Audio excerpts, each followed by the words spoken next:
Good morning, dear student.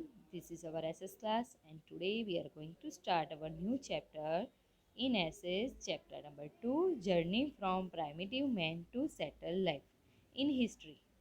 ये history का chapter number 2 है, journey from primitive man to settle life. यानी कि जो प्राइमेटिव मैन यानी कि जो ओल्ड मैन था, उससे ओल्ड मैन यानी आदि मानव का जो मनुष्य था, उससे जो अभी का आधुनिक जो मनुष्य है, उन दोनों के बीच की जो जर्नी है वो हम इस चैप्टर में पढ़ने वाले हैं। So let's start our chapter. Open your SS textbook, page number 6. Jaibir and his family were going from Gandhinagar to Jamnagar in train. Sitting near the window, he saw trees, bullock carts, camel carts, rickshaw, bus, tractor, etc. He asked his uncle, when did this transportation start? His uncle put his hands on his back and said, train started in our country approximately 150 years back. Among all the vehicles which you are seeing on road, the bullock cart is oldest. Before it, thousands of years back, man didn't have any means of transportation. He used to go from one place to another place on foot. तो यहाँ पर ये paragraph में जयबीर जो है वो अपनी family के साथ गांधीनगर से जामनगर ट्रेन में मुसाफरी कर रहा है। वो विंडो के जो बिसाइड वाली सीट है वहाँ पर बैठा है। उसमें से वो क्या देख रहा है? ट्रीज देख रहा है, बुलॉक कार्ट देख रहा है, कैमल कार्ट्स देख रहा है, रिक्शा, बस, ट्रैक्टर, वो सारी चीज़ें देख रहा है। और वो अपने अंकल से प्रश्न पूछता है कि ट्रांसपोर्टेशन कब स्टार्ट हुआ था। तो उसके अंकल उसके पीठ के पीछे थपथपाते हैं और बोलते हैं कि train started in our country approximately 150 years back, यानी कि 150 साल पहले अबाउट हमारे देश में ट्रेन जो थी वो स्टार्ट हुई थी। Among all the vehicles which you are seeing on road, यानी कि जो व्हीकल्स तू देख रहा है रोड पर जिसमें बुलॉक कार्ट है, वो सबसे ओल्डेस्ट है। बिफोर यानी पहले, जब थाउजेंड ऑफ ईयर्स यानी हजारों साल बीत गए, उससे पहले जो मनुष्य था उसको ट्रांसपोर्टेशन का मतलब पता नहीं था।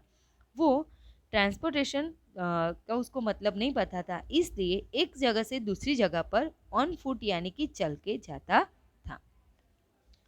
Primitive man nomadic life.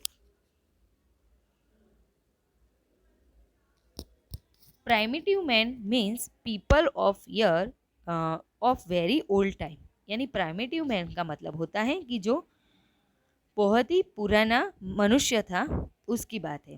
Approximately 20 lakh years ago he lead to nomadic life and spend his time by hunting, यानी कि लाखों साल पहले क्या हुआ था, जो मनुष्य था वो अपना पूरा जीवन इधर उधर भटकते हुए और शिकार करने में गुजारता था। This stage of humans is called Hunter and gather. ये जो ह्यूमन का स्टेज था उसको हंटर और गैदर कहते थे। He use to gather his food by hunting animals like deer, fishes and birds. वो क्या करते थे? जो शिकार करते थे उसमें डियर था, फिश था और बर्ड, उसका शिकार करके उसको खाते थे। Other than these they collected roots and fruits for their food. और उसके अलावा वो रूट्स जो होते थे अलग अलग और फ्रूट्स जो होते वो अपने खाने के लिए कलेक्ट करते थे। It was not that easy, ये बहुत ईजी नहीं था। Sometimes wild animals attack them. कभी कभी जो वाइल्ड एनिमल्स जो होते थे वो उन पर अटैक करते थे, हमला करते थे। Moreover some of the animals were fast in running, यानी कि जो बहुत ही फास्ट होते थे जो एनिमल्स, वो रनिंग यानी कि दौड़ जाते थे। So it was not easy for primitive man to catch them. तो जो प्राइमेटिव मैन था उसके लिए उनको पकड़ना बहुत ही मुश्किल था। Thus, primitive men used to wander from one place to another in search of food. और इसलिए जो प्राइमेटिव मैन था वो एक जगह से दूसरी जगह पर खाने की खोज में भटकता रहता था। Thus, he learned which fruits and roots to eat and which not to eat, as many of them were poisonous. यानी कि उनको जो फ्रूट्स होता था, रूट्स होते थे, वो खाते थे, तो उनको ये भी नहीं पता होता था कि कौन जहरीला है, कौन खाने के लायक है, ऐसा। Animals like deer, sheep, goat were easy to hunt, so primitive men used to wander from one place to another in search of them.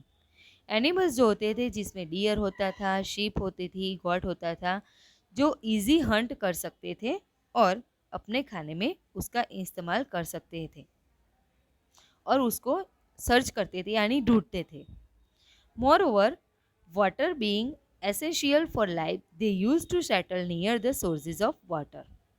उनके लिए पानी जरूरी था उनकी लाइफ के लिए, तो वो लोग क्या करते थे, जहाँ पर वाटर सोर्सेज होते थे, रिवर्स होती थी, लेक्स होते थे, उनके नज़दीक यानी कि उनके रिवर के बैंक यानी कि जो उसके किनारे पे अपना रहने का ठिकाना ढूंढते थे.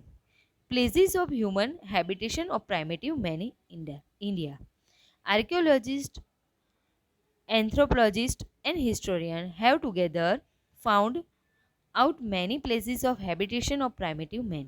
यानी ये सारे जो आर्कियोलॉजिस्ट थे, एंथ्रोपोलॉजिस्ट थे, फिर हिस्टोरियन यानी इतिहासकार थे, उन लोगों ने बहुत सारे ऐसे प्लेसेस खोजे थे जहाँ पर हैबिटेशन यानी प्राइमेटिव मैन था वो रहता था. Along with it, they have also found out information about implement used by them. और इसकी जो इन्फॉर्मेशन है वो हमें इस तरह मिलती है. They use implements and weapon made of stone and wood. वो उसके जो हथियार थे, वेपन्स यानी हथियार, वो स्टोन यानी पत्थर और वुड्स यानी लकड़े से बनाता था. Sometimes they even use implement made up of bones. यानी कभी कभी जो हड्डियाँ होती थी एनिमल्स की, उसका भी उसमें इस्तेमाल करता था. Since the lives in hunter gather and wandered are associate with stone technology, this time is called palaeolithic. Palaeolithic यानी यहाँ पर स्टोन्स के एग्जाम्पल दिए हैं 2.1 में. स्टोन एज वेपन्स यानी कि जो स्टोन से जो हथियार बनते हैं वो.